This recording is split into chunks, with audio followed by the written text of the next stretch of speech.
Hello दोस्तों, स्वागत है आपका अपने यूट्यूब चैनल जिसका नाम है एजुकेशन फंडा फॉर ऑल। हमने ऑपरेशंस रिसर्च यह सीरीज शुरू की है जिसमें हमने अब तक introduction to operations research, sequencing model and assignment models, ये 3 टॉपिक्स हमने कवर किए हैं। अगर आपने वो वीडियोस नहीं देखे हैं तो आप डिस्क्रिप्शन में लिंक मिल जाएगी, आप वहाँ से उन वीडियोस को देख सकते हैं। अभी हमारा टॉपिक जो है वो चालू है ट्रांसपोर्टेशन मॉडल, जिसमें हमने ट्रांसपोर्टेशन मॉडल के सोल्यूशन का पार्ट 1 कंप्लीट किया है। अगर आपने उन वीडियोस को भी नहीं देखे हैं तो आप उनको डिस्क्रिप्शन में दी गई लिंक के थ्रू देख सकते हैं। तो हमारा आज का वीडियो जो है वो ट्रांसपोर्टेशन मॉडल के सोल्यूशन के पार्ट 2 पे बेस्ड है। तो चलो दोस्तों शुरू करते हैं। तो जैसा कि आप सबको मालूम है, solution of the transportation problem consist of 2 parts, मतलब 2 पार्ट्स में सोल्यूशन डिवाइडेड रहेगा, जिसमें का पहला पार्ट जो है वो find initial basic feasible solution IBFS। इसे फाइंड आउट करने के लिए टोटल 5 मेथड्स हम यूज़ करते हैं। पहला है नॉर्थ वेस्ट कॉर्नर मेथड, उसके बाद लोवेस्ट कॉस्ट एंट्री मेथड, उसके बाद वोगेल्स अप्रोक्सीमेशन मेथड, फोर्थ है रो मिनिमा मेथड और फिफ्थ है कॉलम मिनिमा मेथड। ये इन सारे मेथड्स के ऊपर हमने ऑलरेडी वीडियोस बनाए हैं, आप उनको डिस्क्रिप्शन में दी गई लिंक के थ्रू देख सकते हैं। तो आज हम जो देखने वाले हैं वो है इस सॉल्यूशन का पार्ट 2, जो कि है फाइंड ऑप्टिमल सॉल्यूशन। तो उसे फाइंड आउट करने के लिए हम मोडी मेथड को यूज़ करते हैं, जो कि है मॉडिफाइड डिस्ट्रीब्यूशन मेथड, या फिर उसे हम UIVJ मेथड भी कहते हैं। तो उसे उसे यूज़ करके किस तरह से सॉल्यूशन फाइंड आउट करना है वो हम आज देखने वाले हैं। तो हम लेते हैं आज का प्रॉब्लम। आज का प्रॉब्लम है हमारा find IBFS using WAM method and optimal solution of the following transportation model. तो हमें IBFS फाइंड आउट करना है यूजिंग WAM मेथड, और उसके बाद ऑप्टिमल सॉल्यूशन फाइंड आउट करना है फॉलोइंग ट्रांसपोर्टेशन मॉडल का। तो हमें एक ट्रांसपोर्टेशन मॉडल दिया हुआ है जिसमें यहाँ पे सप्लाई दिया हुआ है, यहाँ पे डिमांड दिया हुआ है, यहाँ पे कुछ फैक्ट्रीज है और ये उनके डेस्टिनेशंस है। तो हमें इन्हें इस तरह से अलॉट करना है कि हमारा ऑब्जेक्टिव जो है वो फुलफिल हो जाए। तो चलो दोस्तों इसे सॉल्व करते हैं। तो हमारे पास कोई भी जब ट्रांसपोर्टेशन मॉडल आता है तो हम सबसे पहले उसका पार्ट 1 कंप्लीट करते हैं, जो कि है फाइंड IBFS। तो IBFS फाइंड आउट करने के लिए पहला स्टेप है आइडेंटिफाई द टाइप मैक्सिमाइजेशन और मिनिमाइजेशन। तो हमें पहले आइडेंटिफाई करना है प्रॉब्लम मैक्सिमाइजेशन का है या मिनिमाइजेशन का है। तो उसके लिए पहला आपको बात याद रखनी है कि अगर स्टेटमेंट में कहीं पे भी प्रॉफिट, सेल्स ऐसे टर्म्स है तो आपका प्रॉब्लम जो है वो मैक्सिमाइजेशन का होता है। दूसरी बात, अगर प्रॉब्लम में कहीं पे भी कॉस्ट, टाइम या डिस्टेंस ऐसे टर्म्स मेंशन होंगे तो आपका प्रॉब्लम जो है वो मिनिमाइजेशन का होगा। और तीसरी बात, अगर प्रॉब्लम में कुछ भी मेंशन नहीं है तो आपका प्रॉब्लम जो है वो अगेन मिनिमाइजेशन का होगा।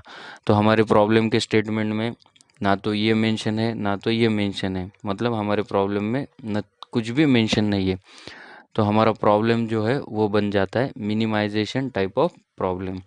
तो ये हो गई स्टेप 1 कंप्लीट। अब आगे बढ़ते स्टेप 2 की तरफ। स्टेप 2 में हमें क्या करना है कि हमें फिर से आइडेंटिफाई करना है कि प्रॉब्लम जो है वो बैलेंस टाइप का है या अनबैलेंस टाइप का है।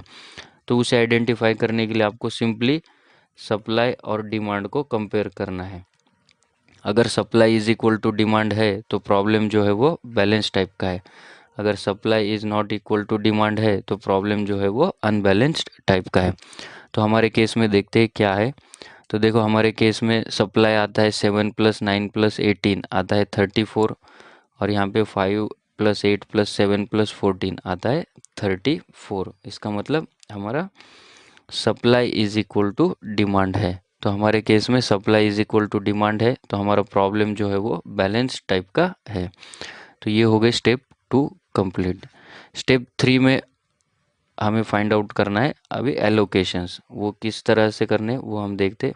हमें मेथड यूज़ करनी है वोगल्स अप्रोक्सीमेशन मेथड। तो इस मेथड को यूज़ करके हमें अभी IBFS फाइंड आउट करना है। तो उसके लिए सबसे पहले हमें यहाँ पे लिखने होते हैं रो डिफरेंसेस। इस साइड में हम लिखेंगे रो डिफरेंस और इस साइड में हम लिखेंगे, यहाँ पे हमें लिखना है कॉलम डिफरेंस। कॉलम डिफरेंसेस हमें लिखने हैं। तो column row differences find out करने के लिए हमें क्या करना पड़ता है, रो वाइज कंसीडर करना पड़ता है। तो फर्स्ट रो में हम कंसीडर करेंगे सबसे मिनिमम एलिमेंट कौन सा है यहाँ पे 10, और उसके बाद का मिनिमम एलिमेंट कौन सा है 19। तो हमें अभी इन दोनों का डिफरेंस लेना है, तो हम यहाँ पे लिख देते हैं डिफरेंस आएगा 9।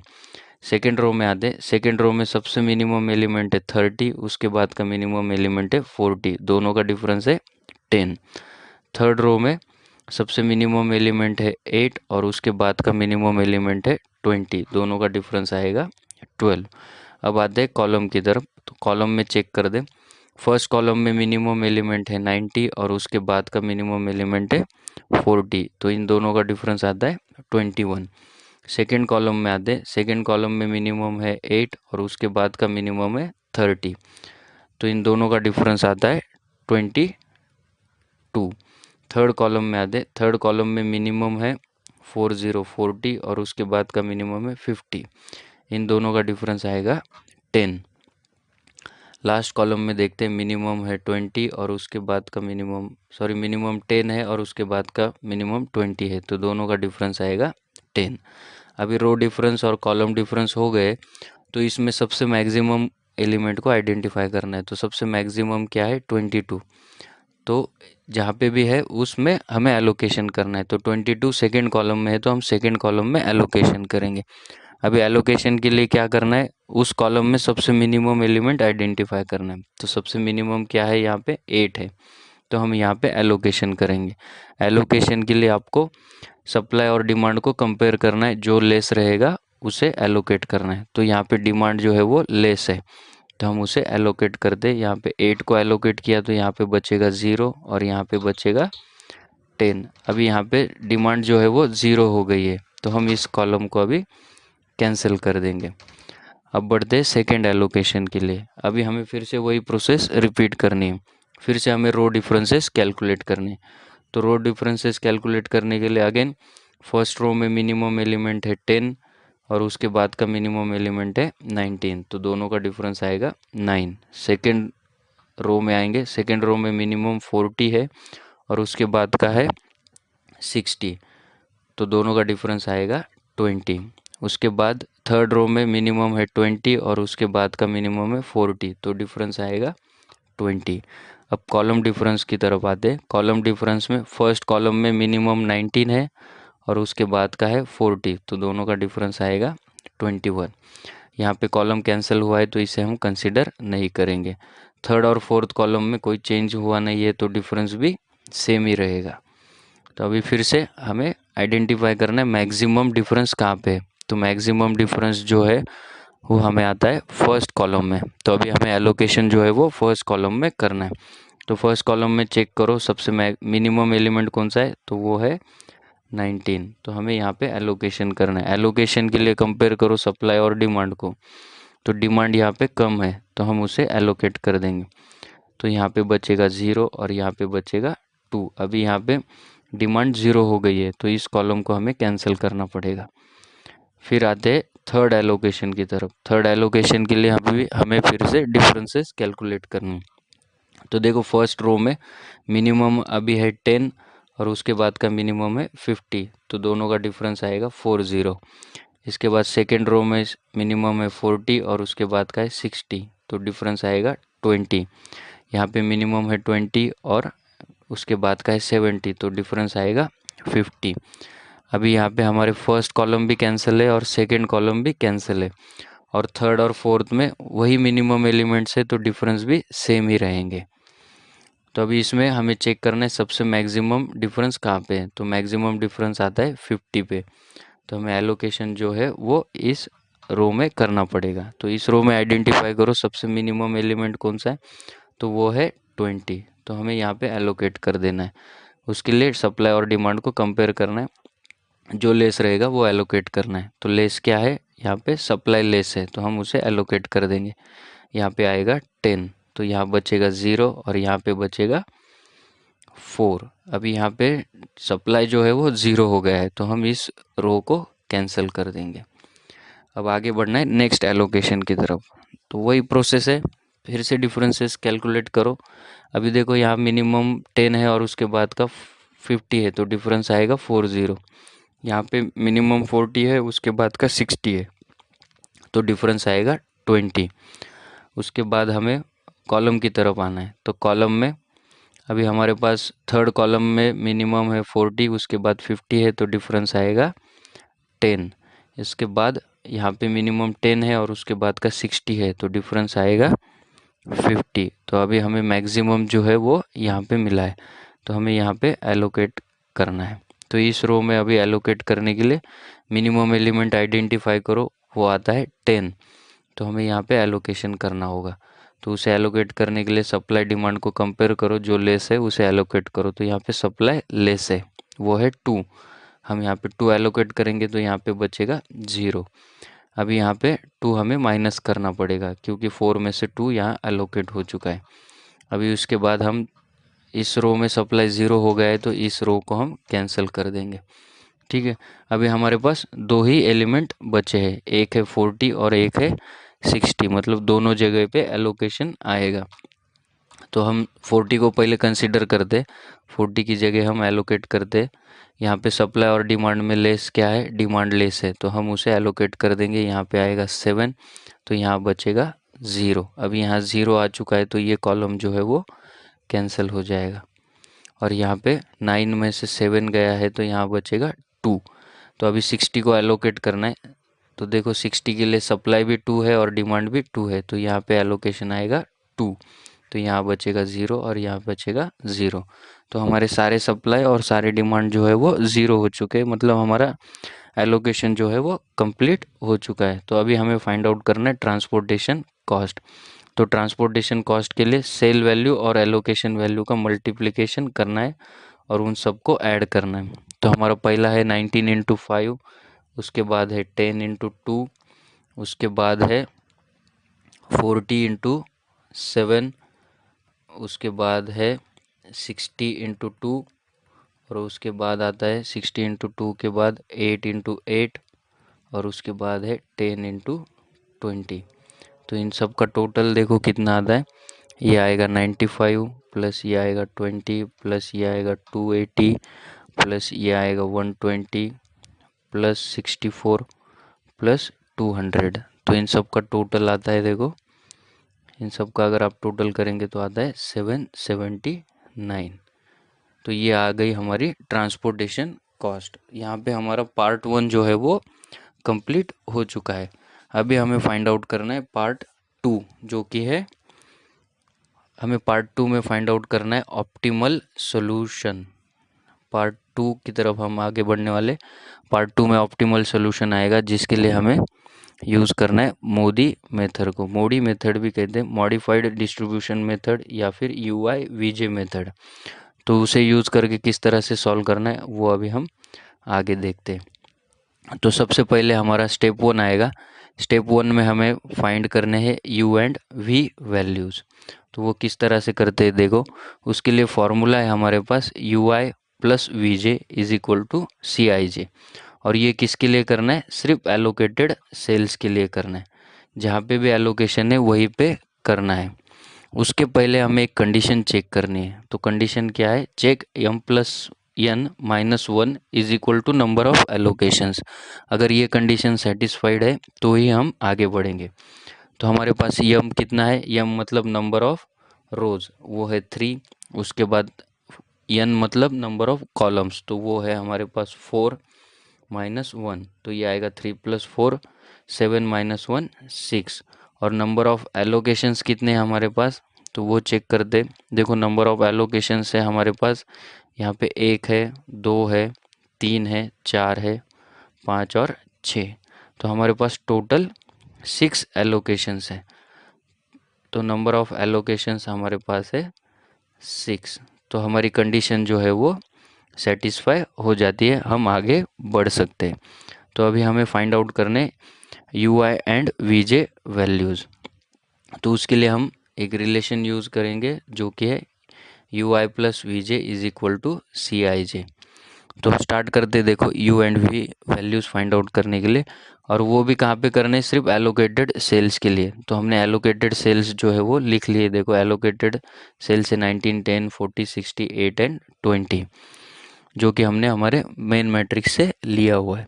तो सबसे पहले हम यू आई वैल्यू के लिए हम u1 को जो है वो 0 कंसिडर करेंगे, ताकि हमें बाकी की वैल्यूज़ मिल सके। तो देखो U I plus V J is equal to C I J होता है, मतलब u1 प्लस v1 अगर किया तो यहाँ पे टोटल जो है वो 19 आनी चाहिए। तो क्या करना पड़ेगा हमें फिर, 0 प्लस 19 करेंगे तो हमें 19 मिलेगा। तो v1 की वैल्यू जो है वो हमारे लिए आएंगी 19। उसी तरह हमें बाकी की वैल्यूज़ भी फाइंड आउट करने। तो u1 प्लस v4 हमारा आना चाहिए 10। तो u1 की वैल्यू है 0, तो 0 में अगर हम 10 मिलाएंगे तो ही हमें 10 मिलेगा। तो v4 की वैल्यू जो है वो 10 आएगी। समझ रहे हैं ना आप? देखो u1 plus v1 is equal to हमारे पास है 19। तो u1 की वैल्यू हमने 0 ली, v1 हमें मालूम नहीं, और ये है 19। तो v1 क्या आएगा, 19 माइनस 0 आएगा 19। इसीलिए हमने v1 की वैल्यू जो है वो 19 ली है।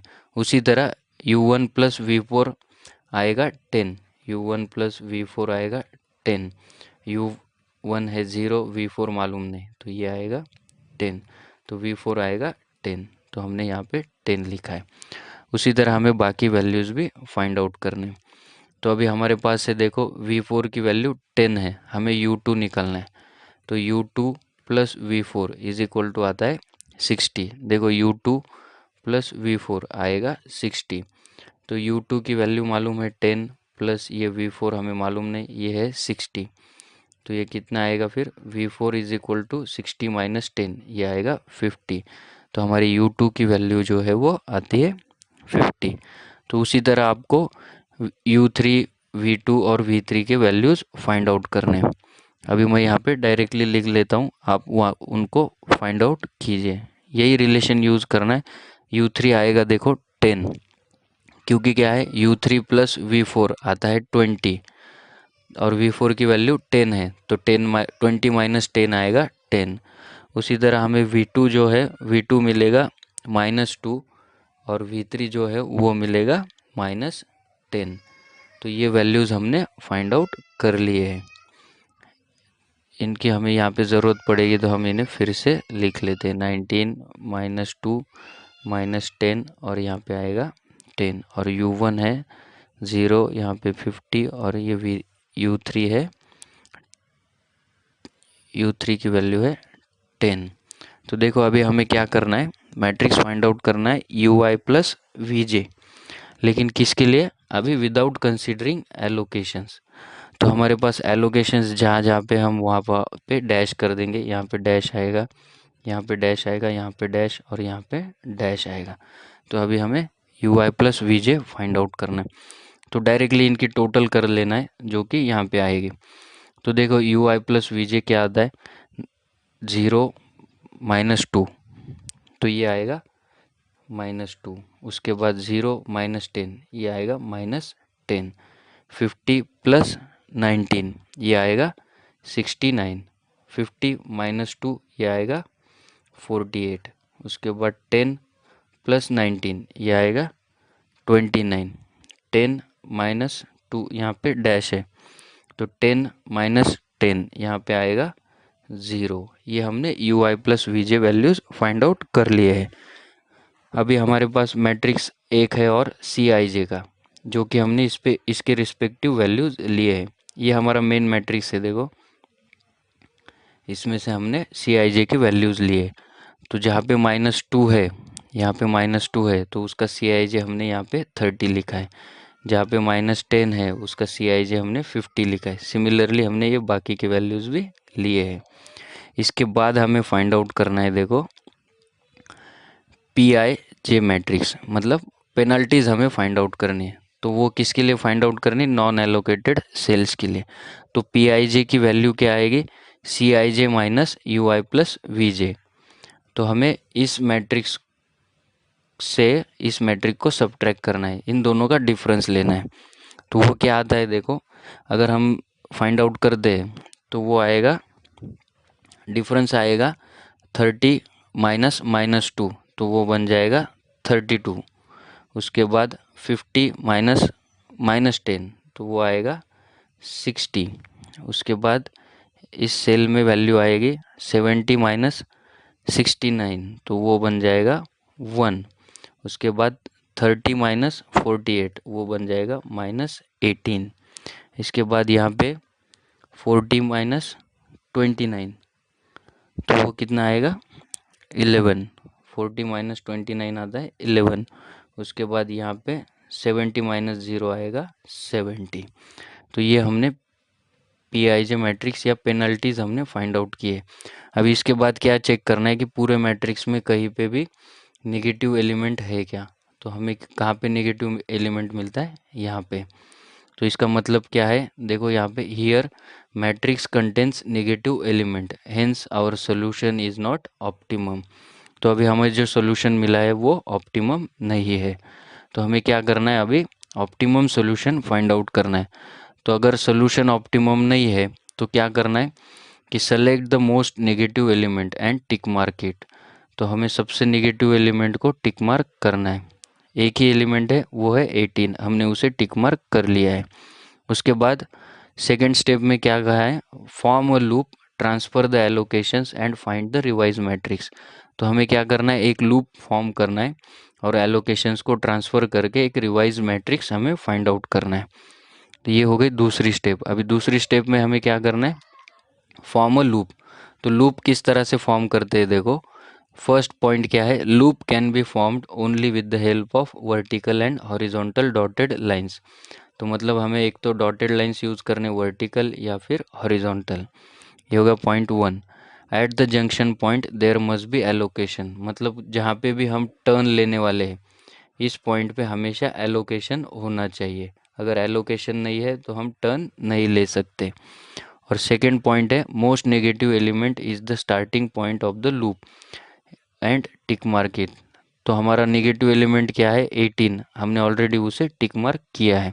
तो अब हम लूप फॉर्म करते। देखो लूप फॉर्म करने के लिए हमें इस मैट्रिक्स का यूज़ करना है, जो कि है हमारा एलोकेशन मैट्रिक्स, क्योंकि हमें एलोकेशंस की ज़रूरत पड़ने वाली है। तो हमारा पॉइंट है 18, जो कि यहाँ पे प्रेजेंट है ना 30 की जगह। तो अभी यहाँ से हमें लूप फॉर्म करना है। तो लूप फॉर्म करने के लिए क्या करना है, वर्टिकल और हॉरिजॉन्टल डॉटेड लाइंस को यूज़ करना है और जंक्शन की जगह एलोकेशन होना चाहिए। तो देखो अगर हम इस पॉइंट से स्टार्ट करते यहाँ तक आएंगे 70 पे, लेकिन यहाँ पे कोई एलोकेशन है क्या, नहीं है, तो हम इस वे से नहीं जा सकते। अगर हम वर्टिकली जाएंगे तो यहाँ पे भी कोई एलोकेशन नहीं है, तो हम इस वे से भी नहीं जा सकते। तो हमारे पास एक तो ये साइड है और फिर ये साइड है, इसमें से हम कोई भी एक साइड में जा सकते हैं। तो देखो हमने 18 से स्टार्ट किया है, अगर हम हॉरिजॉन्टली जाते हैं, ठीक है, तो हम आएंगे 40 पे, मतलब यहाँ पे आएंगे। तो यहाँ से हम वर्टिकली भी नहीं जा सकते और हॉरिजॉन्टली भी नहीं जा सकते, क्योंकि कोई भी एलोकेशन नहीं है।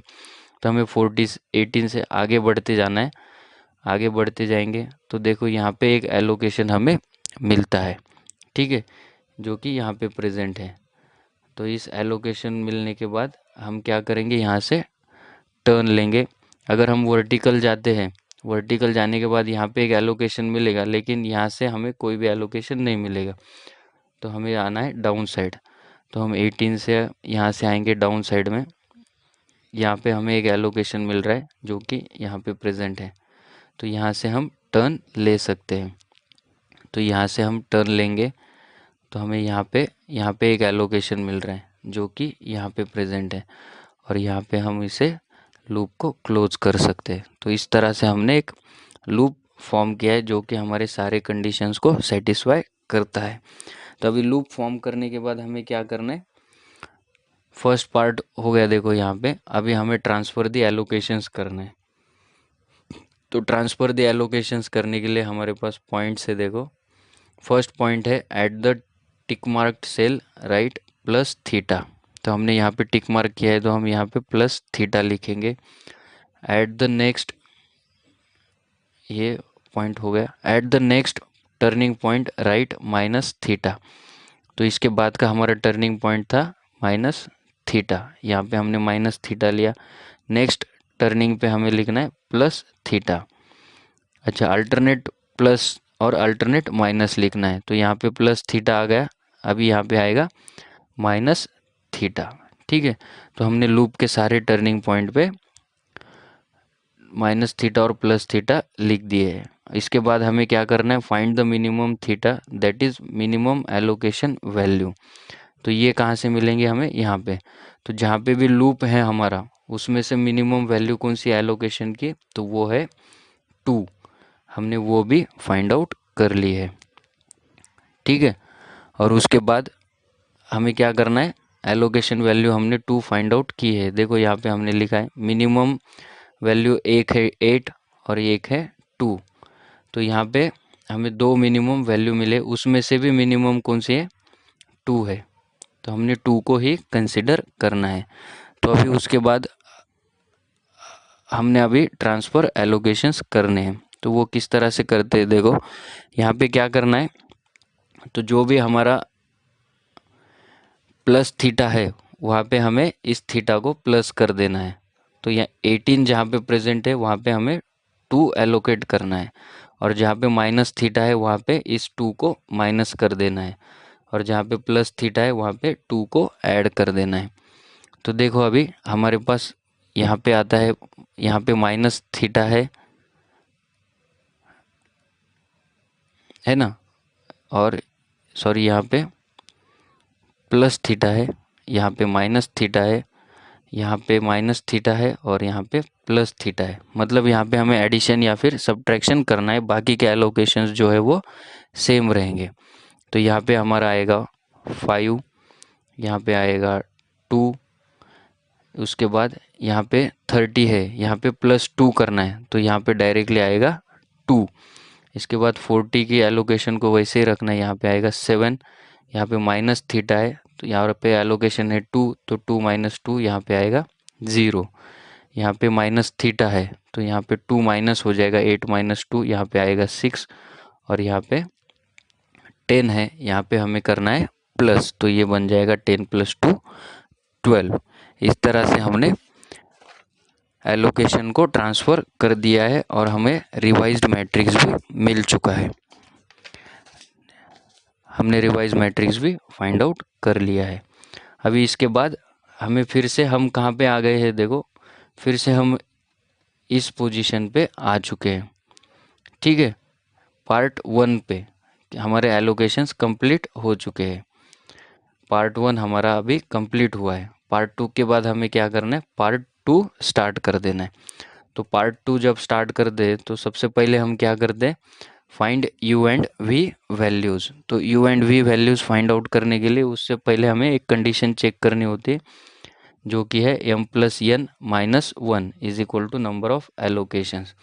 तो फिर से वही है 4 + 3 - 1 = 6, और हमारे एलोकेशन से देखो 1 2 3 4 5 एंड 6, तो ये भी आते हैं 6। तो ये कंडीशन जो है वो सेटिस्फाइड हो चुकी है। तो अभी क्या करना है, हमें u एंड v के वैल्यूज़ फाइंड आउट कर रहे हैं। तो u की वैल्यू और v की वैल्यू किस तरह से फाइंड आउट करते हैं वो आप सबको अच्छे से मालूम है। तो अभी हम u की वैल्यू फाइंड आउट करने के लिए यहाँ पे कंसीडर करेंगे 0। तो 0 अगर हम यहाँ पे कंसीडर कर दें तो u1 हमारा बन जाता है u1 + v1 = आता है 19। तो u1 की वैल्यू है 0, v1 है मालूम नहीं, ये है 19, तो v1 आएगा 19 - 0 19। तो ये बन जाएगा v1 19। उसी तरह हमें v4 की वैल्यू मिलेंगी। देखो u1 है 0 और v यहाँ पे है 10, तो इन दोनों का 10 - 0 ये आएगा 10। उसी तरह हमें u2 और u3 और v2 और v3 की वैल्यूज़ मिलेंगे। आप उन्हें फाइंड आउट करना है, मैं यहाँ पे डायरेक्टली लिख देता हूँ। u2 आपको मिलेगा 32, u3 मिलेगा आपको 10, v2 मिलेगा आपको -2 और v3 मिलेगा आपको 8। इसके बाद हमें फाइंड आउट करने हैं दो मैट्रिसेस जो कि है ui + vj and C I जे, लेकिन यहाँ पे हमें एलोकेशंस को कंसिडर नहीं करना है। जब हम यू आई और वी जे के वैल्यूज़ फाइंड आउट करते हैं तो यहाँ पे हम एलोकेशंस को कंसिडर करते हैं। देखो U I plus V J is equal to C I J, सिर्फ एलोकेटेड सेल्स को कंसिडर करना है। लेकिन जब ये उसके बाद हम ये मैट्रिक्स फाइंड आउट कर दें तो हमें एलोकेशंस को कंसिडर नहीं करना है। ठीक है, तो हमारी यू के वैल्यूज़ है 0, 32 और 10, और V1 V2 है 19 -2, V3 है 8 और V4 है 10।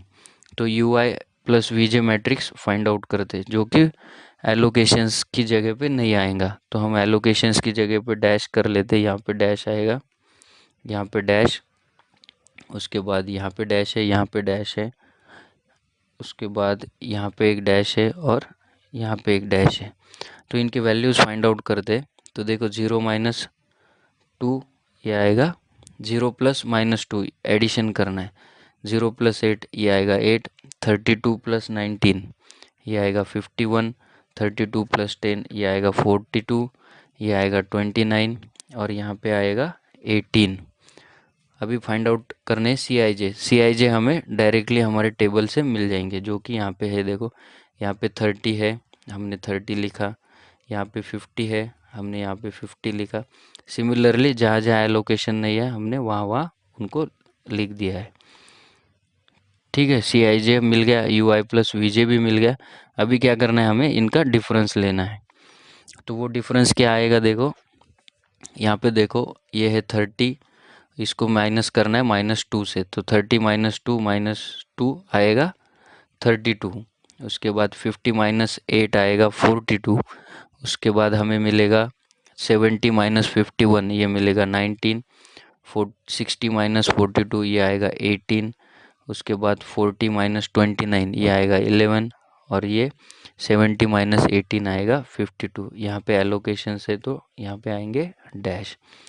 तो अभी इसके बाद ये मैट्रिक्स फाइंड आउट करने के बाद हमें क्या करना है, मैट्रिक्स चेक करना है कि पॉजिटिव एलिमेंट्स है क्या। तो हमें पूरे पॉजिटिव एलिमेंट्स मिलते हैं, इसका मतलब क्या है, हमारा सॉल्यूशन जो है वो ऑप्टिमम है। इस तरह से हमारा पार्ट 2 भी कंप्लीट हो जाता है। तो अभी हमें क्या फाइंड आउट करना है, ट्रांसपोर्टेशन कॉस्ट। तो वही रिलेशन है 19 × 5 plus 10 × 2 plus 30 × 2 plus 40 × 7 plus 8 × 6 plus 20 × 12। इसकी वैल्यू आती है देखो 95 plus 20 plus 60 plus 280 plus 48 plus 240, इन सब की टोटल आती है 743 रुपीज़। तो ये है आपकी ऑप्टिमम कॉस्ट। यहाँ पे हमारा सॉल्यूशन जो है वो कंप्लीट हो जाता है। तो आशा करता हूँ कि आपको प्रॉब्लम अच्छे से समझ में आया होगा। थोड़ा सा लेंदी है, नहीं समझ में आया है तो आप वीडियो को फिर से देखिए, आपको अच्छे से समझ में आएगा। अगर फिर भी नहीं आ रहा है तो आपका जो भी डाउट है वो आप कमेंट करके पूछिए, मैं उसका आंसर ज़रूर दे दूँगा। तो जल्दी मिलेंगे हमारे नेक्स्ट वीडियो में, तब तक के लिए बने रहिए और चैनल को लाइक करिए, सब्सक्राइब कीजिए और वीडियोस को ज़्यादा से ज़्यादा लोगों तक शेयर कीजिए। जल्दी मिलते हैं। Thank you very much.